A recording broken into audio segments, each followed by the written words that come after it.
Was good with y'all? It's your boy ADN. To be honest, while Fortnite changed the gaming industry for the better because of actually having big publishing companies like EA and others give us free-to-play content, which resulted in a heavy contender for Game of the Year called Apex Legends. The Epic Games Store, on the other hand, which is a video game storefront that launched December 2018, is receiving some praise and backlash as they're using the billion-dollar game called Fortnite to create funding for what is projected to be a competitor to the current PC game store, which is called the Steam Store. For those that don't know what Steam is a digital distribution platform developed by Valve Corporation for purchasing and playing video games. Steam was first released September 11, 2003. So you can see how the Epic Game Store being so new could make some rookie mistakes that will keep the Steam Store afloat while we learn the ins and outs of Epic's new promising video game marketplace. Before I get into the importance of the Steam and Epic Game Store, make sure to leave a like, comment, and subscribe if you enjoyed the video, while also sharing this video to help my channel grow. Starting with Epic Games, one of the main reasons people are predicting that Epic will eventually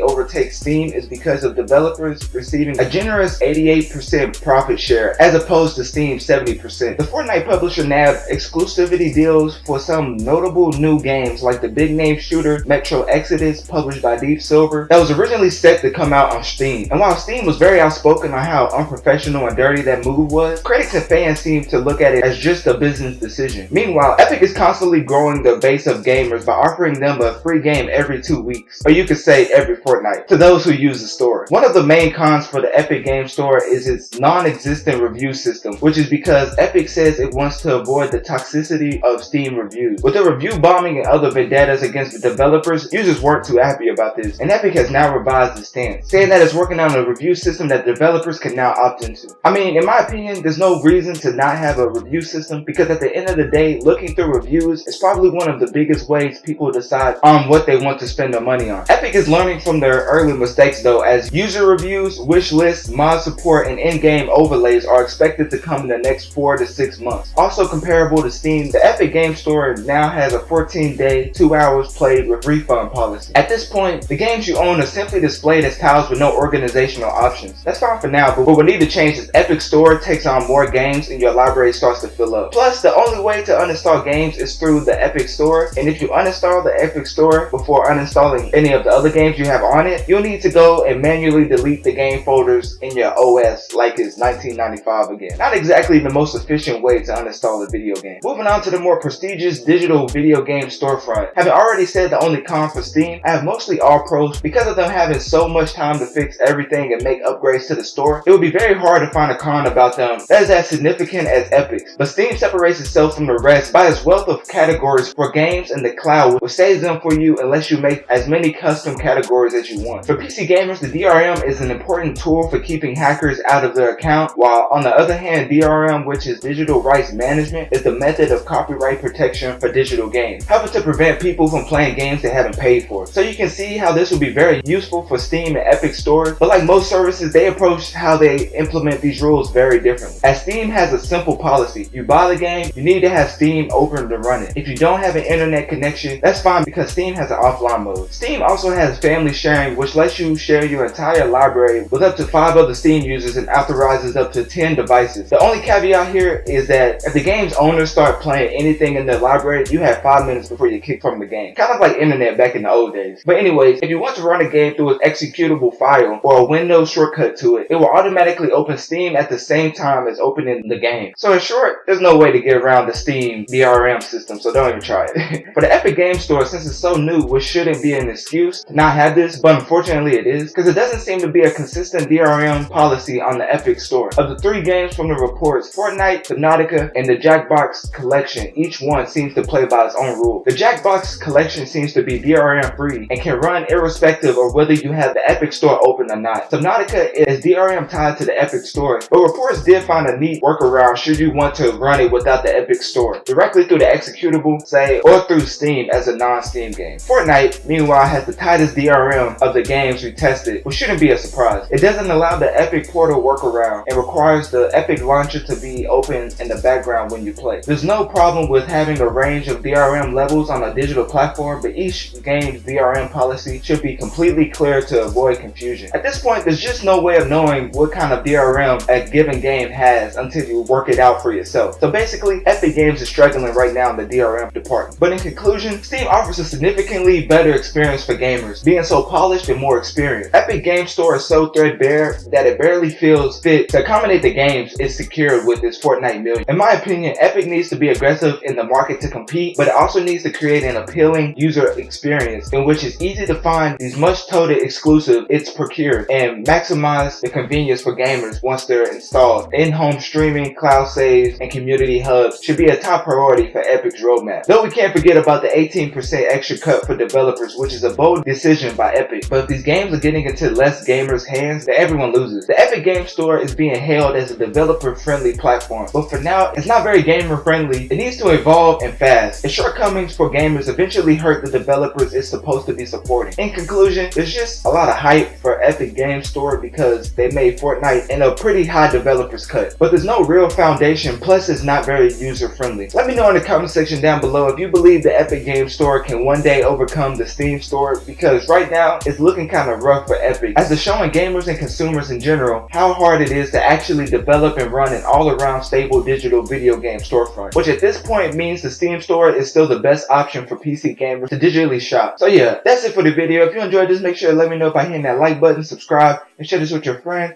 neighbor, dog, or just say this to the person across the street complaining about the Steam Store for no reason, because without them, this wouldn't be possible. And with that,